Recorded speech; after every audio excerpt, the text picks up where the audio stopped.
Boas noites. Vamos entrando para o culto do Evangelho no Lar. Esse é o 80? 80.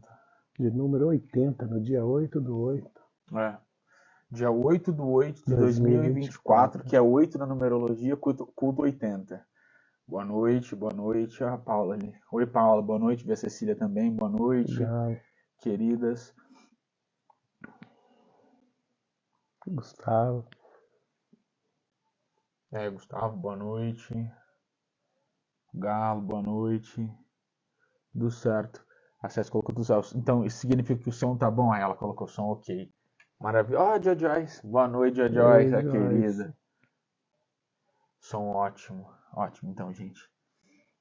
Bom, pessoal, então, como o Geraldinho colocou, hoje, dia 8/8 de 2024, que é o ano 8 na numerologia, nós estamos aqui no culto de número 80. Então, muita coisa relativa ao número 8 hoje. Mais interessantemente, nós estamos no item 6.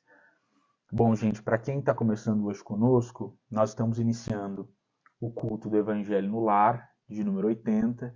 Nós estamos passando pelo texto do Evangelho segundo o Espiritismo, de forma sequencial, com muita simplicidade. E hoje nós estamos no capítulo 16, no item 6, Parábola dos Talentos. Uma parábola muito conhecida e que está inserida aí no capítulo 16, não se pode servir a Deus e a Mamon. Quer dizer alguma coisa? Podemos iniciar com a prece. Bom, gente, então antes de nós entrarmos propriamente no texto, nós faremos uma prece, depois a gente inicia.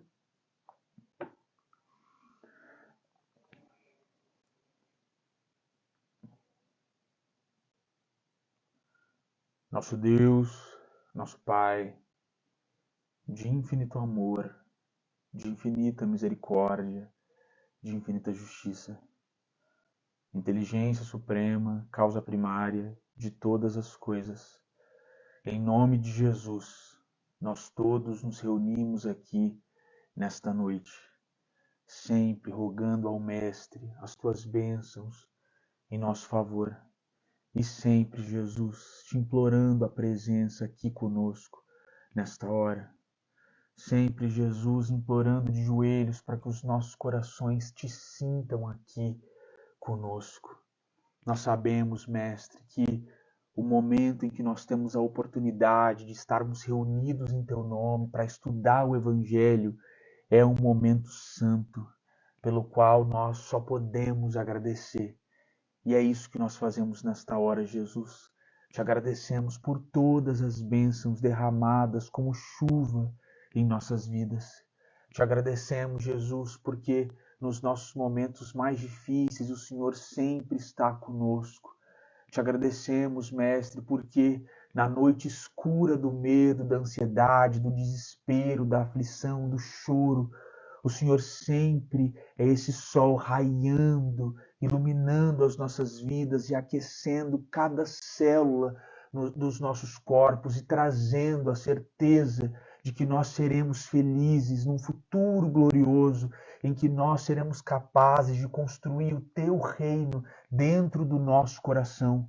Um reino de paz e felicidade onde, Jesus, nós sempre estaremos contigo como o Senhor já está conosco todos os dias das nossas vidas. Nós acreditamos muito, Mestre, que Tu és o caminho, a verdade e a vida. E é isso que nós estamos buscando aqui, Mestre. A água que vem de Ti e descedenta as nossas almas por toda a eternidade. Então, por misericórdia e graça, Senhor, venha estar conosco nesta noite e auxilia-nos, Jesus, nos nossos empreendimentos de sabedoria, intelectualidade, cultura, a compreender que só o amor nesses estudos é capaz de ajudar-nos a entender que nesta vida nós precisamos ter olhos de ver e ouvidos de ouvir que nos capacitarão a discernir o que é material do que é espiritual, escolhendo sempre Jesus por este último postulado e sempre crendo, Mestre, que se nós trabalharmos ativamente, honestamente, em Teu nome, aqui na terra, Um dia, Senhor, nós poderemos dizer a Ti, como Paulo disse aos Gálatas, não sou mais eu quem vive, mas o Cristo vive em mim. Nós ansiamos muito por esse dia, Senhor, em que, num abraço maravilhoso, em que os nossos corações baterão muito próximos do Teu coração, nós, com a consciência tranquila de joelhos, poderemos dizer: canta, minha alma, o tempo de cantar chegou. Canta ao Teu amado. Nós chamamos muito, Jesus, imploramos, Mestre, para que o Senhor esteja conosco, agora aqui no culto do Evangelho no lar e por toda a eternidade. Que assim seja. Que assim seja. Então, nós estamos no capítulo 16 do Evangelho segundo o Espiritismo, nas instruções dos Espíritos. Aí estamos no último item das instruções espirituais dadas a Allan Kardec, no subtítulo que trata da parábola dos talentos. Quem está seguindo o Evangelho segundo o Espiritismo é o item 6 do capítulo 16. Bom, gente, não vou começar a leitura. Como o Geraldinho colocou, nós estamos nesse primeiro momento do Evangelho que Kardec traz para a gente os trechos retirados diretamente do texto do Evangelho. Nós estamos aqui com um trecho hoje muito conhecido, que está em Mateus, no capítulo 25, a parábola dos talentos. Então, Jesus dizendo conosco: o Senhor age como um homem que, tendo de fazer longa viagem fora do seu país, chamou os seus servidores e lhes entregou seus bens. Depois de dar 5 talentos a um, 2 a outro e 1 a outro, a cada um segundo a sua capacidade, partiu imediatamente. Então, o que recebeu 5 talentos, foi-se, negociou com aquele dinheiro e ganhou 5 outros. O que recebera 2 ganhou, do mesmo modo, outros tantos. Mas o que apenas recebeu 1 cavou um buraco na terra e aí escondeu o dinheiro de seu amo. Passado longo tempo, o amo daqueles servidores voltou e o chamou a prestar contas. Veio o que recebera 5 talentos e lhe apresentou outros 5, dizendo: Senhor, entregaste-me 5 talentos. Aqui estão, além desses, mais 5 que ganhei. Respondeu-lhe o amo: servidor bom e fiel, pois que foste fiel em pouca coisa, confiar-te-ei muitas outras. Compartilha da alegria do teu senhor. O que recebera 2 talentos, apresentou-se a seu turno e lhe disse: Senhor, entregaste-me 2 talentos. Aqui estão, além desses, 2 outros que ganhei. O amo lhe respondeu: bom e fiel servidor, pois que foste fiel em pouca coisa, confiar-te-ei muitas outras. Compartilha da alegria do teu senhor. Veio em seguida o que recebeu apenas 1 talento e disse: Senhor, sei que és homem severo, que ceifas onde não semeaste e colhe de onde nada puseste. Por isso, como te temia, escondi o teu talento na terra. Aqui o tens, restitua o que te pertence. O homem, porém, lhe respondeu: servidor mau e preguiçoso, se sabias que ceifo onde não semeei e colho onde nada coloquei, devias pôr o meu dinheiro nas mãos dos banqueiros, a fim de que, regressando, eu tirasse com juros o que me pertence. Tire-lhe, pois, o talento que está com ele e dei-no ao que tem 10 talentos, porquanto dar-se-á a todos os que já têm, e esses ficarão cumulados de bens, quanto àqueles que nada têm, tirar-se-lhe-á mesmo o que pareça ter, e seja esse servidor inútil lançado nas trevas exteriores, onde haverá prantos e ranger de dentes. Mateus 25, do versículo 14 ao versículo 30. Bom, gente, aí é claro que essa é uma parábola, que é um pequeno conto em que Jesus vai relatar um episódio, e é claro que esse episódio tem a ver com a nossa vida, com a vida de todo mundo aqui na Terra. Para começar, nós temos a figura divina, que é aqui representada no Senhor, que é o dono da vinha, dono da terra, dono da gleba, mais propriamente dito.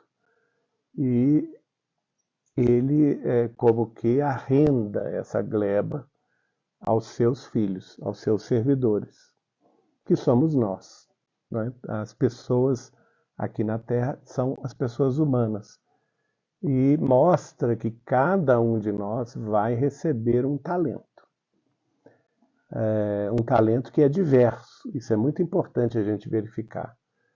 Então, os talentos são diversos, a quantidade de talentos são também diversas. É diversa, aliás. E isso mostra também um pré-julgamento que da parte do Senhor identifica as potencialidades de cada um. Porque nós temos que considerar se o Senhor resolve dar a um servidor seu 5 talentos, é porque previamente ele já conhecia esse servidor. E já conhecendo esse servidor previamente, ele sabia o potencial, a possibilidade de superação que aquele servidor já havia alcançado para que ele, Senhor, confiasse a ele 5 talentos. O mesmo em relação àquele que recebeu 2, outro vai receber 3, outro vai receber 4, outro vai receber 100 talentos, outro vai receber 1000 talentos. Mas aquele no qual o Senhor não tem confiança, ele vai dar 1 talento. E isso é muito, muito significativo, porque claramente já existe aí uma seleção nesse dar talento. Quando o Senhor dá talento, e aí nós temos que pensar em Deus nos dando a possibilidade de viver na Terra com diversos talentos, nós vamos entender a diversidade entre nós, seres humanos, uma vez que aqui implicitamente está a realidade da vida pregressa. Porque, caso contrário, se nós não analisarmos essa parábola pelas vidas sucessivas, pela a origem de cada um de nós diversa, porque cada um de nós teve um roteiro reencarnatório de várias e várias vidas, diferente uns dos outros, não é? Nós podemos até não nos lembrar, pelo esquecimento temporário na vida terrestre, do nosso roteiro precedente. Mas o Senhor, que é Deus, sabe perfeitamente qual foi o nosso roteiro pregresso.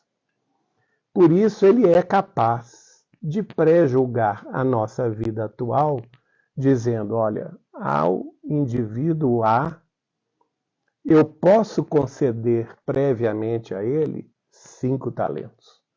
Enquanto o indivíduo C, ele tem um roteiro reencarnatório muito pobrezinho, sem muitas conquistas, sem muitas realizações. Então, eu vou testá-lo com 1 talento apenas.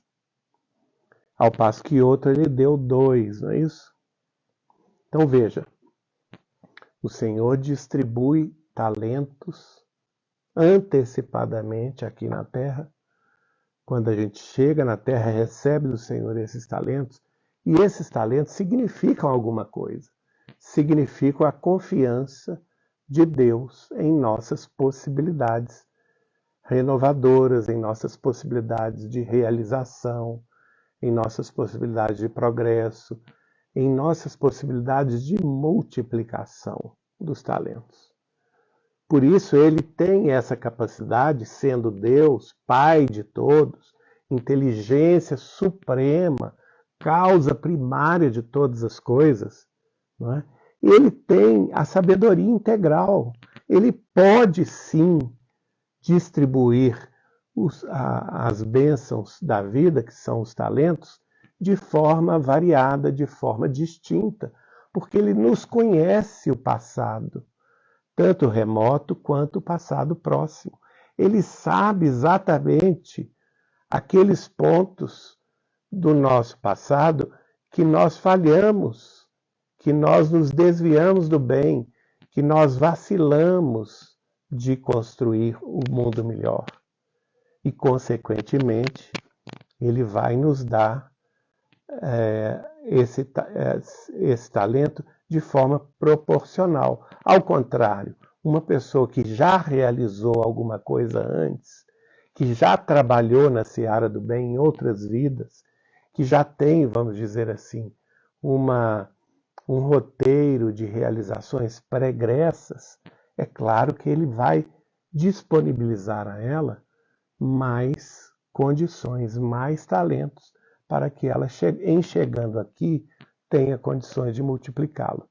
Então, ele já começa, nas primeiras frases dessa parábola, nos mostrando essa realidade, que o Senhor sabe antecipadamente em quem ele vai confiar, porque ele nos conhece do passado, tanto próximo quanto remoto.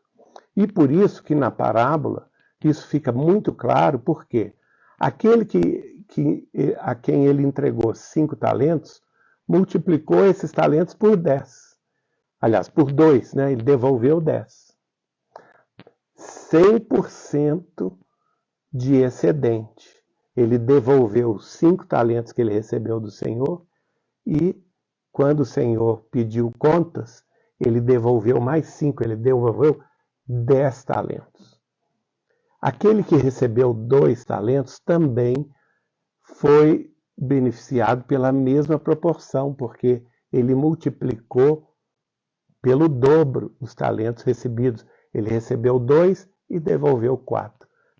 Veja como que esse raciocínio de Jesus é bastante lógico, e ele implica necessariamente a multiplicidade das existências e a questão que a cada um é dado segundo as próprias obras pregressas de outras vidas. Por que um recebeu 5, outro recebeu 2 e outro recebeu 1, se não houvesse esse balanço anterior do Pai? Se nós tivéssemos somente uma existência, essa distribuição seria totalmente injusta. Porque a um ele concedeu 5 talentos, a outra ele concedeu 2 talentos, e ao pobrezinho ele concedeu 1 talento. Mas olha o que conta a parábola. Esse pobrezinho foi o único que não multiplicou os talentos recebidos. Ele enterrou o talento no chão. Ou seja, ele não foi capaz, nem ao menos, de devolver ao Senhor com juros pelo tempo. Nós sabemos que o conceito de juros no sistema bancário internacional, e isso não é um conceito atual, é um conceito que sempre existiu, ele está vinculado ao custo da oportunidade dentro de determinado tempo. Então, o juro é proporcional ao tempo. Quanto mais o tempo é percorrido, é transposto, maior é o juro. Todo mundo sabe disso, não é? E naquela época, Jesus também sabia disso. Então, quando ele concede um talento a um indivíduo, esse indivíduo passa 80 anos na vida terrestre e enterra esse talento no solo, ou seja, ele não faz nada com esse talento. Porque o fato de enterrar também é um símbolo de imobilidade. Ele não foi capaz de multiplicar esse único talento que Deus lhe deu.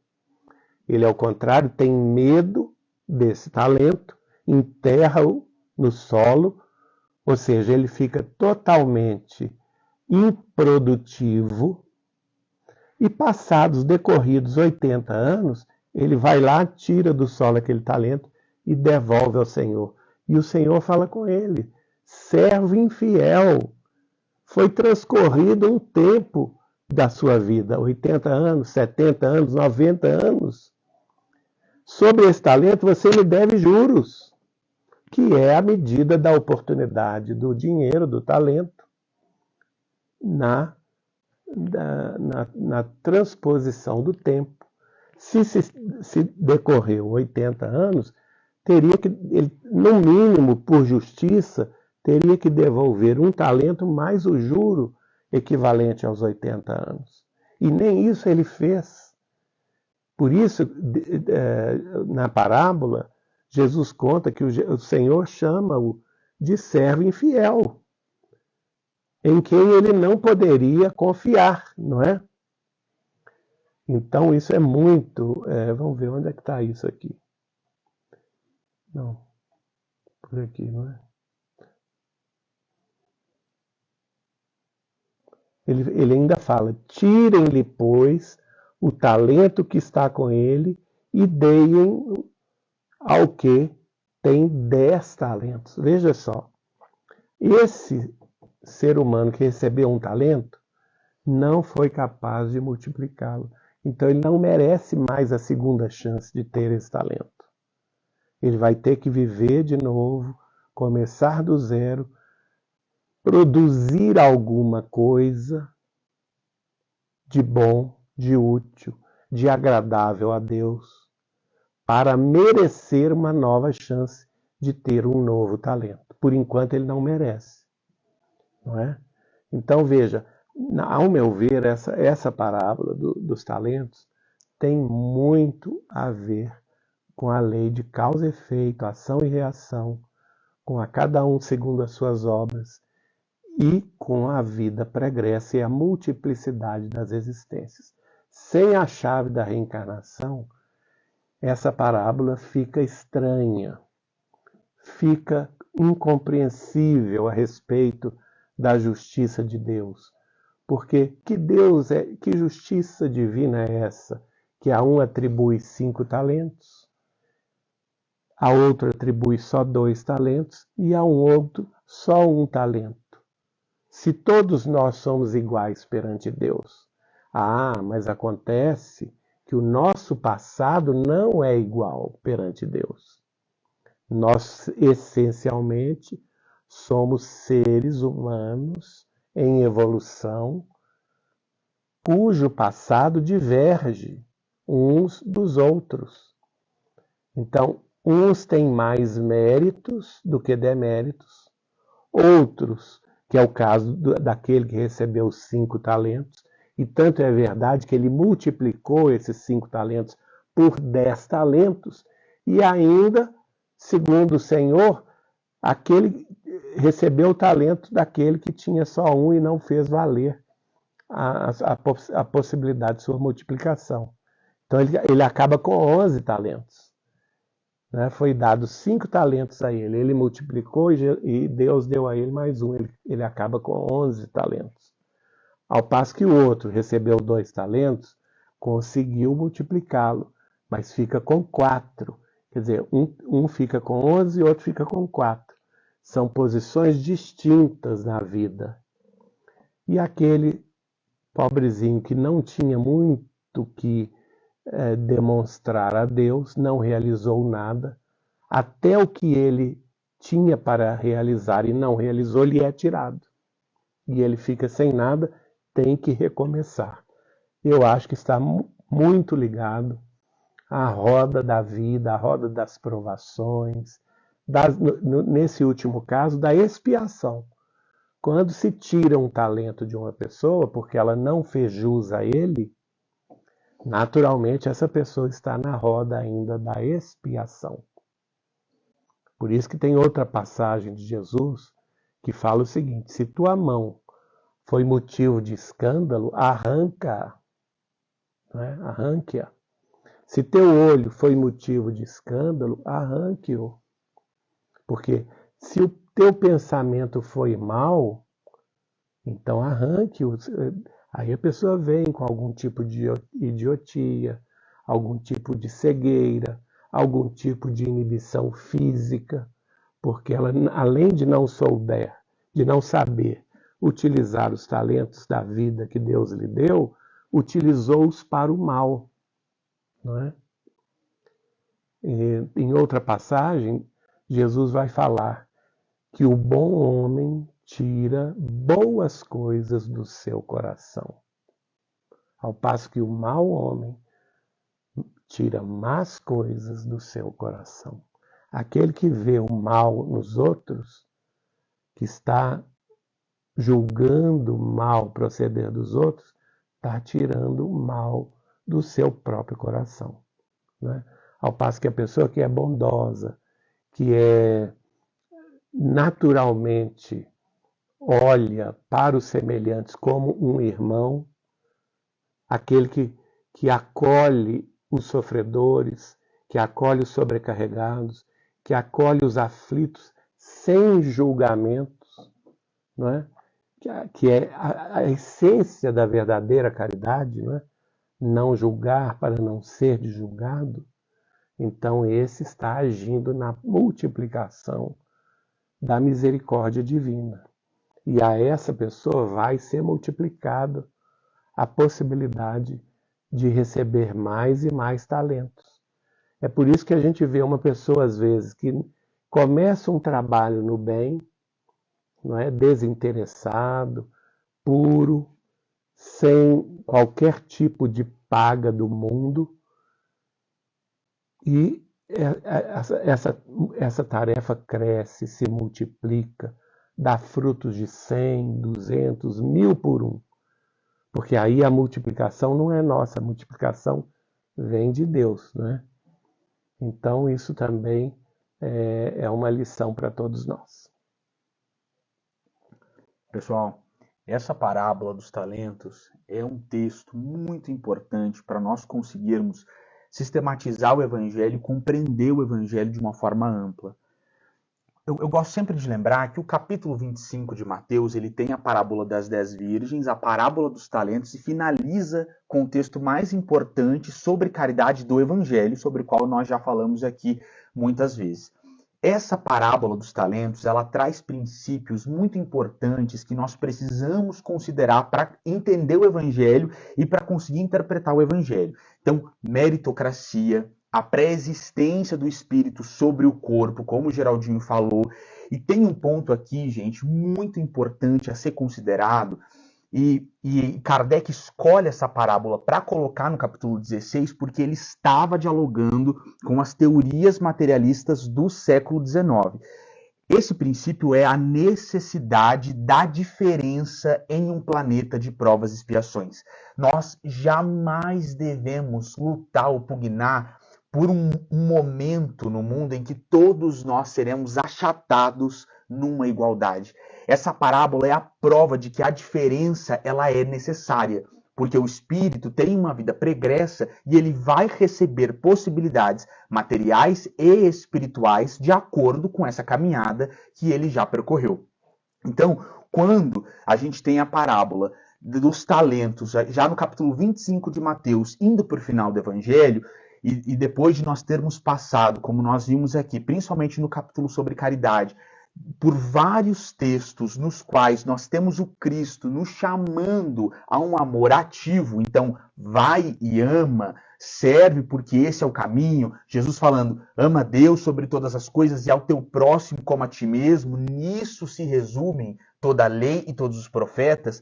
Diante dessa abundância de textos sobre o amor, nós precisamos de uma parábola como essa que nos ensina que a ele vai ser dada uma tarefa, a mim vai ser dada outra tarefa, em conjunto vai ser dada uma tarefa, a cada um segundo as suas próprias possibilidades espirituais e materiais em determinado momento, no tempo e no espaço.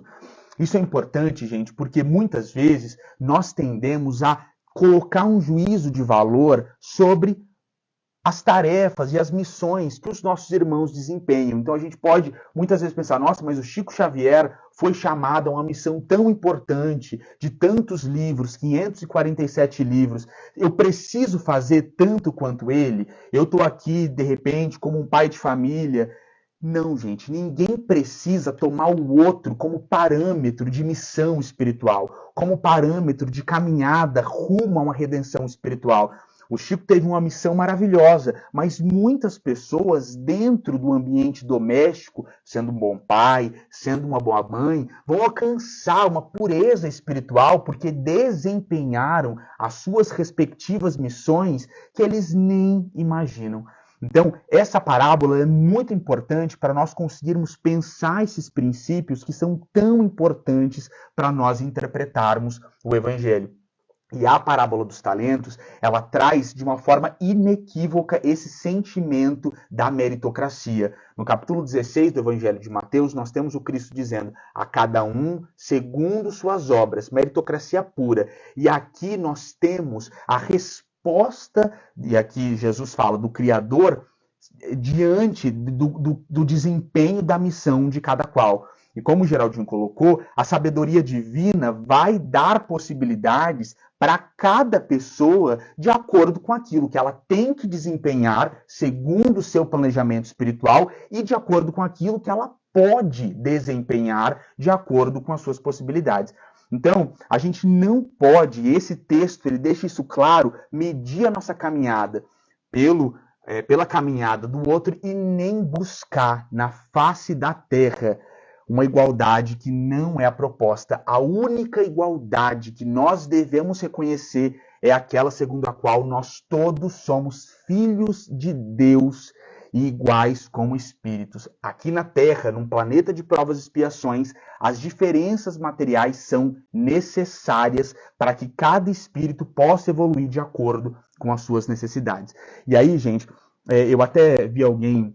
É difícil a gente ler os comentários, mas uma coisa ou outra a gente consegue ler. Mas eu vi alguém falando sobre uma exemplificação e para nós entendermos melhor o que tudo isso significa, tem um texto do Humberto de Campos que é muito elucidativo para nós entendermos esse irmão que escondeu o talento. Então a gente sabe que cada um vai receber de acordo com as suas possibilidades e de acordo com o seu planejamento espiritual. Agora, todos nós devemos desempenhar aquilo a que nós fomos chamados. A preguiça e a cristalização do ego em si mesmo, no sentido de eu vou ficar parado ao lado daqueles que eu amo no meu conforto, essa não pode ser uma caminhada que supostamente se entenda que vai levar alguém a algum aprimoramento espiritual. Não vai. Humberto de Campos traz para a gente o exemplo de um irmão que era um grande advogado, então recebeu o talento da inteligência, muito inteligente. E resumindo aqui a história, Humberto de Campos diz pra gente que esse homem, ele era muito reconhecido no fórum, chamavam ele de a grande cabeça, ele era uma grande inteligência, e esse homem tinha uma mãe cristã que sempre lembrava para ele que ele deveria ocupar essa inteligência em favor daqueles que precisam no mundo de um advogado e não podem pagar. E Humberto de Campos conta para a gente que esse advogado só usava a inteligência para clientes que ele sabia que estavam errados, mas por estarem errados pagariam mais dinheiro para ele. E ele percorreu a vida assim, escolhendo os piores clientes no sentido moral para ter o maior retorno financeiro. E a mãe dele ali avisando que ele deveria se ocupar do evangelho, que ele deveria ocupar a inteligência para ajudar as pessoas mais necessitadas e quem sabe ele deveria usar essa inteligência para espalhar a boa nova para outras pessoas, já que ele tinha uma retórica tão abençoada. Ele nunca ouviu, a mãe dele desencarnou. Essa mulher tentou influenciar esse filho por muito tempo no plano espiritual, não conseguiu. Ele passou a vida agindo como ele achava que deveria, usando o talento da inteligência para conseguir o lucro financeiro e finalmente ele desencarna. E quando ele desencarna, quando ele chega ao plano espiritual, a cabeça dele incha e ele cai no chão. Ele cai, ele não consegue se levantar porque a cabeça estava muito inchada. E Humberto de Campos conta que a mãe dele, muito abnegada, ficava ali ao lado daquele filho, num estado tão difícil no plano espiritual, orando por ele, rogando a Jesus para que ele tivesse uma nova chance, para que ele fosse auxiliado. E Humberto de Campos conta para a gente que desce um emissário enviado pelo Cristo para conversar com com aquela mãe e explica para aquela mulher que aquele filho que tinha recebido o talento da inteligência e deturpado a inteligência, agora teria a inteligência retirada e para purgar ele passaria uma encarnação inteira com a prova da hidrocefalia. Então, vejam, um homem que recebeu o talento da inteligência e escondeu esse talento, como Jesus diz, até esse talento vai ser retirado. Então ele passaria por uma encarnação inteira, por muitos anos, com a hidrocefalia, sem poder exercitar as funções de inteligência tão elevadas que ele detinha. Então percebam, gente, nós não podemos esconder o talento, porque de fato, se nós agirmos assim, ele vai ser retirado. E quando nós pensamos na justiça divina, eu vi que algumas pessoas comentaram sobre justiça, quando nós pensamos em justiça divina, é óbvio que os dons materiais e os dons imateriais sejam retirados daqueles que não darão os frutos do reino de Deus e sejam recolocados à disposição de pessoas que darão os frutos. Então, quando a gente tem a literatura espírita explicando com exemplos tão elucidativos e tão vivos para a gente essas parábolas do Evangelho, a gente consegue perceber que a nossa caminhada é de fato o exercício desse amor ativo pelo qual nós somos chamados por Jesus e principalmente valorizando cada oportunidade, porque o talento que muitas vezes nós pensamos ser um nada na face da terra, ao qual nós não damos valor, pode ser um talento que nos será retirado e numa outra encarnação nós vamos sentir muita falta dele. Então, uma boa mãe, um bom marido, um bom irmão, as possibilidades materiais que existem, uma casa, tudo é talento de Deus que nós devemos utilizar na construção desse reino espiritual, em nós e por nós, aqui na Terra. Quer falar mais alguma coisa? Nós temos também outras possibilidades que podemos classificar como talentos. Por exemplo, talento profissional, não é? Que a pessoa... nós temos o exemplo do Neio Lúcio. Desde a época de Roma, ele era professor, né? No livro 50 anos depois, no primeiro século do cristianismo, ele era professor de latim dos escravos romanos.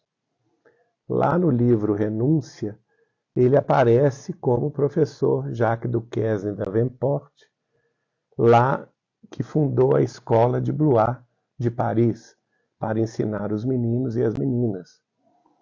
Na última encarnação, como professor Arthur Joviano, foi professor a vida toda em Minas Gerais e no Rio de Janeiro, trabalhou no Ministério da Educação, antes na Secretaria de Educação do Estado de Minas Gerais, foi secretário estadual da Educação, depois fez uma reforma do ensino no Estado de Minas Gerais no início do século XX, foi muito bem sucedida, foi por isso convidado a se mudar para o Rio de Janeiro, onde trabalhou no Ministério da Educação Nacional.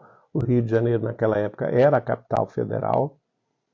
E depois de aposentado, ainda fundou uma escola na cidade do Rio, onde ele foi auxiliado pela mulher e pelas filhas na educação das crianças. Alguém que soube. Olha só, olha o talento como vai sendo multiplicado.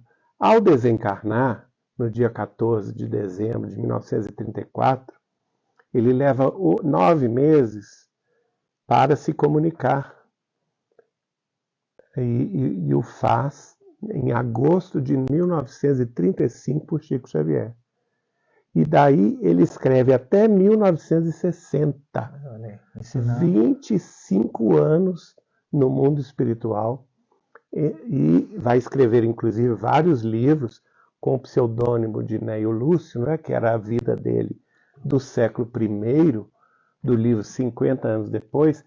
E no livro Sementeira de Luz conta a história dele, né? Tem uma pequena biografia dele. E ele, então, vai escrever vários livros por Chico Xavier. Ele escreve o Sementeira de Luz, ele escreve o Sementeira de Paz, escreve o Colheita do Bem. Temos dele o Pérolas de Sabedoria, o Instruções para a Vida,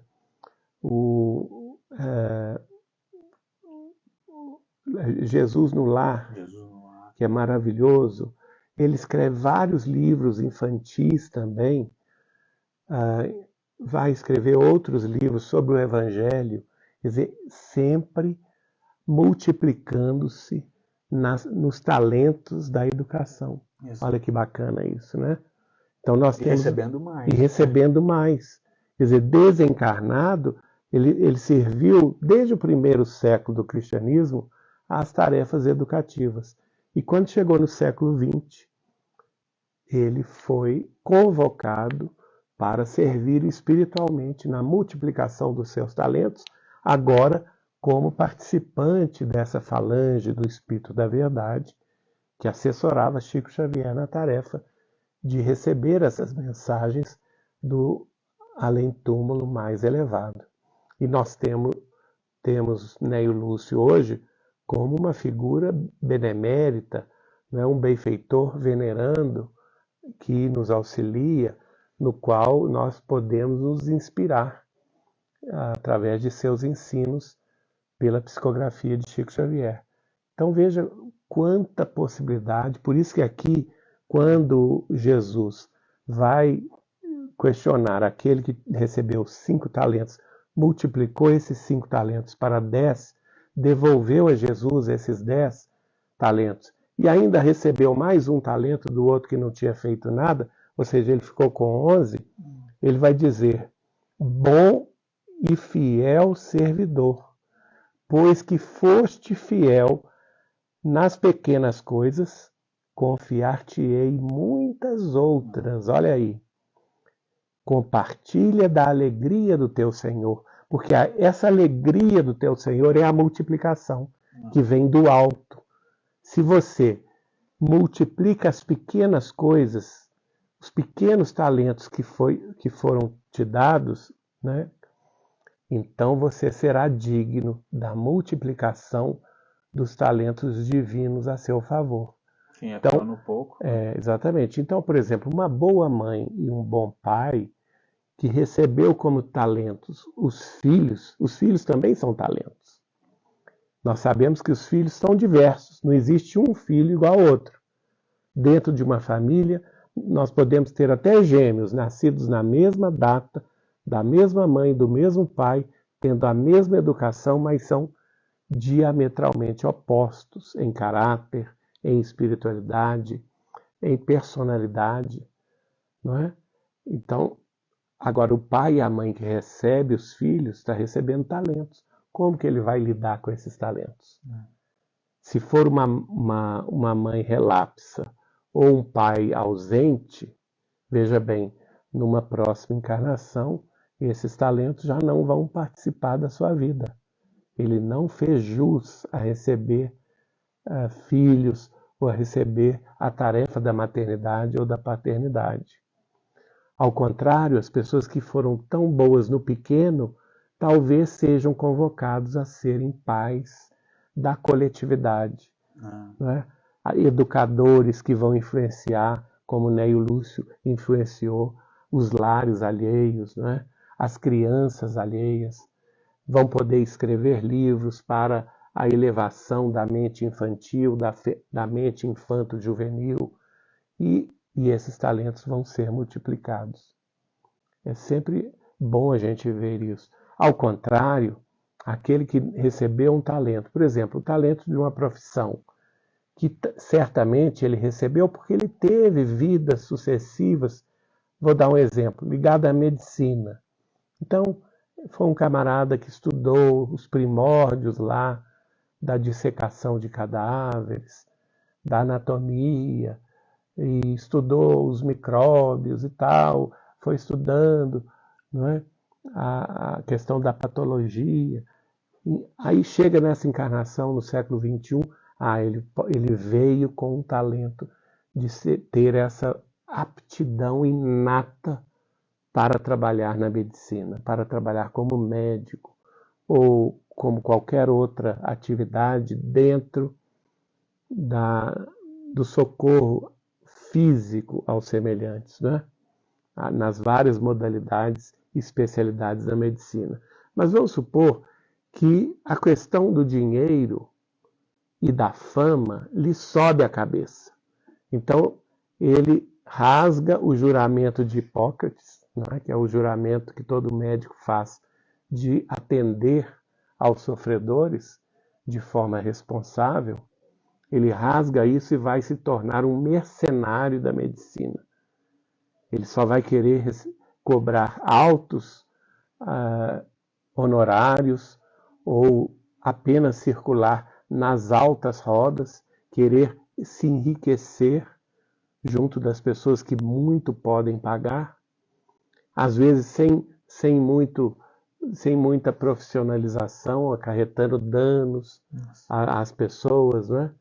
E veja só, recusando, por exemplo, a trabalhar na caridade, trabalhar gratuitamente pelos mais pobres, pelos mais sobrecarregados e mais aflitos, que não têm condição de pagar por uma consulta privativa. Então, não, eu só atendo os milionários.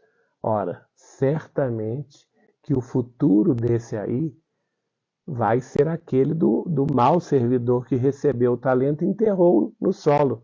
Veja que o Senhor vai dizer a ele: servidor mau e preguiçoso, se sabias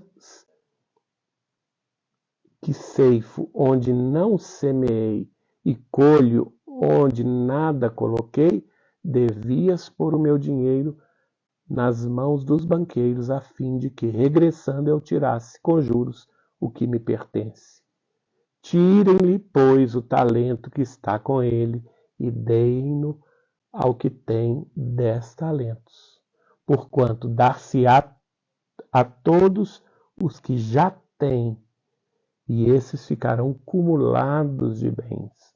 Quanto àquele que nada tem, tirar-se-lhe-á mesmo o que parece ter, e seja esse servidor inútil lançado nas trevas exteriores, onde haverá prantos e ranger de dentes. O prantos e ranger de dentes nós sabemos muito bem o que é, não é?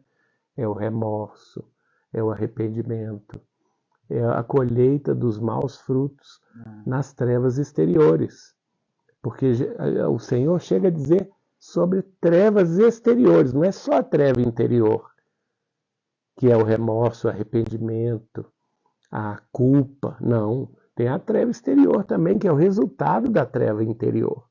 E nós sabemos que existem planos após a morte do corpo que abrigam esses indivíduos, onde há prantos e ranger de dentes, sim, nas sombras do umbral, né? E também no plano das sombras mais espessas e até no plano das trevas e dos abismos. E caminhando para o fim, gente, eu acho que nós precisamos destacar nessa parábola que Jesus deixa muito claro que o Senhor não esperava daquele que recebeu 5 que ele devolvesse 20 ou 30 ou 100. E a gente vê na caminhada espírita muitas vezes irmãos e irmãs inquietos, achando que tem que fazer uma coisa diferente ou que tem que fazer mais.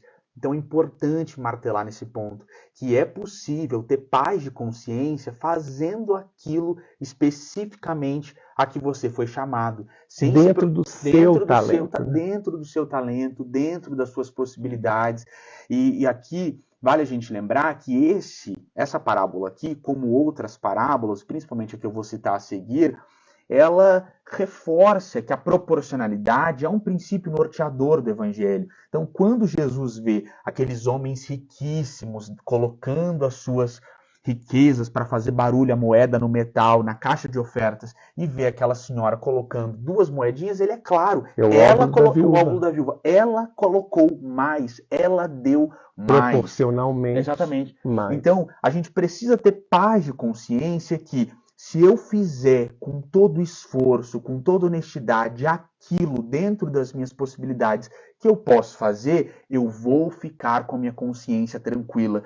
E para reforçar aqui essa ideia, gente, com exemplos, muitas vezes a pessoa que vai, de repente, limpar o banheiro do centro espírita, porque é o que ela pode fazer a vida inteira, e não vai conseguir doar grandes quantidades, ou não vai conseguir falar para uma multidão de pessoas. Talvez essa pessoa que fez ali a parte dela com empenho é a pessoa que vai ter na espiritualidade a balança pesando mais, porque fez mais, porque para Deus as aparências exteriores, o que o mundo considera que é muito, nada disso importa. Para o nosso Deus, para o nosso Criador, o que importa é o nosso coração, e o que importa é que nós façamos com muita boa vontade aquilo que nós podemos fazer. Lembrando aí a questão 642 do Livro dos Espíritos. Fazer o bem no limite das nossas forças. Então, se o meu limite é dar um bom dia para o meu porteiro, com muito boa vontade, dando um sorriso, se é o que eu posso fazer, então que eu faça isso com boa vontade. E para finalizar aqui, no Boa Nova, nós temos aquele momento em que São Judas Tadeu conversa ali com Jesus, porque ele entendia que, por ser mais velho, ele podia fazer menos. E no momento lindo da narrativa, Jesus olha para ele e fala: Tadeu, mesmo que você num dia não possa andar, não possa mais enxergar, não possa mais ouvir, mesmo que num dia você esteja encerrado em você mesmo, um pensamento de reconhecimento a Deus, isso vai trazer paz para sua alma. Então a gente pode ter tranquilidade, pessoal, de fazer no limite das nossas forças e dentro das nossas possibilidades, com honestidade, calma e paciência, que esse é um caminho seguro de construção de redenção espiritual. Muito bem, pessoal. Então chegamos já ao termo do nosso comentário. E nós então comentamos sobre essa passagem de Mateus, no capítulo 25, versículos 14 a 30.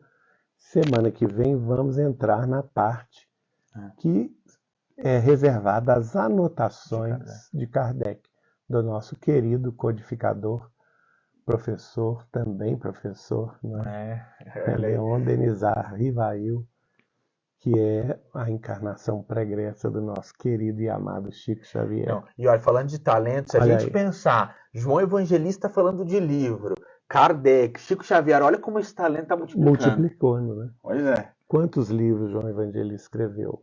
Foram 2 cartas, né? O Apocalipse. Tem 3 epístolas, o Evangelho, 3 epístolas, o Evangelho e o Apocalipse. 5 livros. 5 livros. Naquela oportunidade, né? Temos que existem como druida, eles não tinham o hábito de escrever livros, né? Eles transmitiam o seu ensinamento de forma oral. A sociedade druida priorizava a fala. Né? Mas logo em seguida, ele vem, como João Evangelista, e escreve esses 5 livros maravilhosos. O Evangelho, segundo João, as 3 epístolas ou 3 cartas de João, e por fim ele recebe, olha aí, que aí vem o talento do Senhor, né? Exatamente, isso é bom pensar, que ele escreveu o Evangelho por esforço.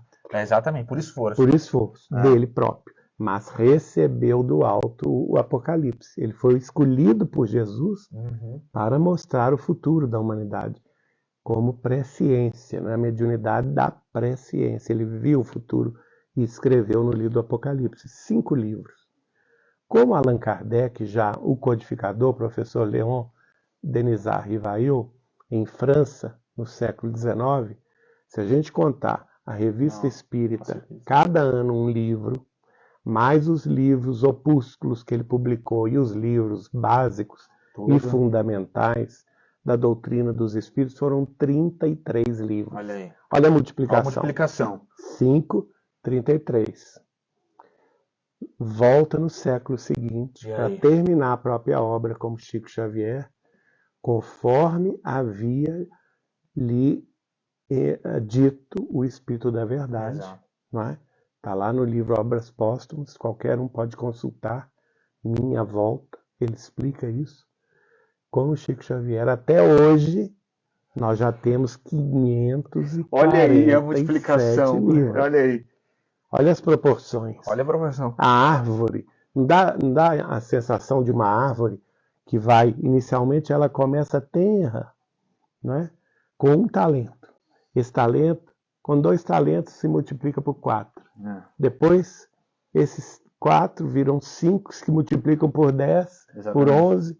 Aí vão em projeção geométrica, nós temos essa frondosa árvore sob a qual nós todos nos abrigamos, não é?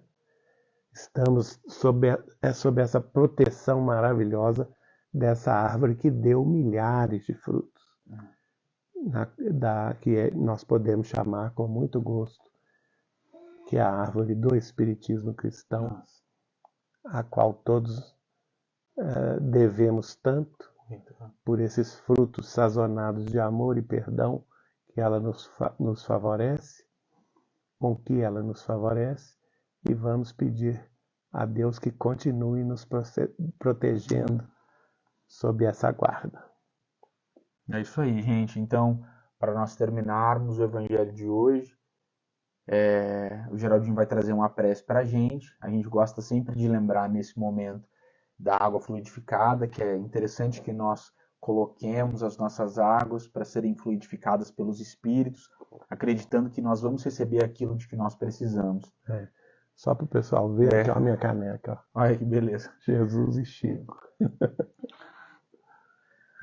Então, gente, vamos elevar o nosso pensamento a Deus, nosso Pai, que é o Senhor da vinha, que é o Senhor da gleba, que é o Senhor da vida, que é a origem de tudo e de todos, que é o nosso Pai, Pai nosso, que estás nos céus e em toda parte. Ao Senhor elevamos os nossos agradecimentos profundos em louvor, em esperança, em resignação, em fé, em alegria de viver. Estamos aqui, Senhor, agradecendo a vida que nos destes, agradecendo este talento com que fomos agraciados por vossa bondade infinita. Estamos todos revivendo a experiência terrestre, encarnados e também, por que não dizer, nossos amigos que estão desencarnados acompanhando o nosso culto. Todos estamos vivenciando experiências, oportunidades, chances multiplicadoras de nossas próprias condições evolutivas. E por isso nós vos louvamos, Senhor Deus Pai Todo-Poderoso, e vos pedimos forças novas, coragem, perseverança, decisão e vontade para vencermos as pesadas fortalezas de nossos próprios erros, enganos e desvios de vidas passadas, para que com as pedras do caminho possamos erigir, Senhor, o altar da nossa confiança eterna em vossa presença em nosso coração. Que este altar sagrado, construído na argamassa da fé, no tijolo da esperança, paramentado com as filigranas da vossa luz, do vosso ensinamento imorredouro de paz e misericórdia, iluminado com as velas dos vossos ensinamentos perenes, em espírito e em verdade. Que diante desse altar que venhamos a erigir no imo da própria alma, possamos genuflexos orar, agradecendo-vos vossa presença constante em nossas vidas, para que as nossas mentes, enfim, curvadas humildemente diante de vossa presença, possam compreender e refletir-vos a lei divina do amor, da justiça e da caridade, esculpida em nossa própria consciência, a fim de que possamos vivê-la, Senhor, em nós, conscientemente, com esta fé raciocinada que é capaz de enxergar frente a frente a razão em todas as épocas da humanidade, presente e futura, a fim de sermos, Senhor, os vossos servos, as vossas mãos na terra, os vossos braços fortes e acolhedores, a fim de que os nossos caminhos sejam pisados firmes com os vossos pés em nós, a caminho da verdade e da vida eterna, hoje, agora e sempre. Que assim seja. Que assim seja. Graças a Deus. Bom, gente, então nós ficamos por aqui. Depois dessa linda prece do Geraldinho, sempre com o compromisso de estarmos aqui na quinta-feira que vem, às 8h30, tá bom?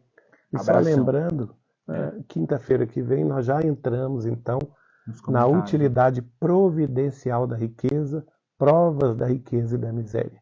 Nos comentários de Allan Kardec. Comentários de Kardec.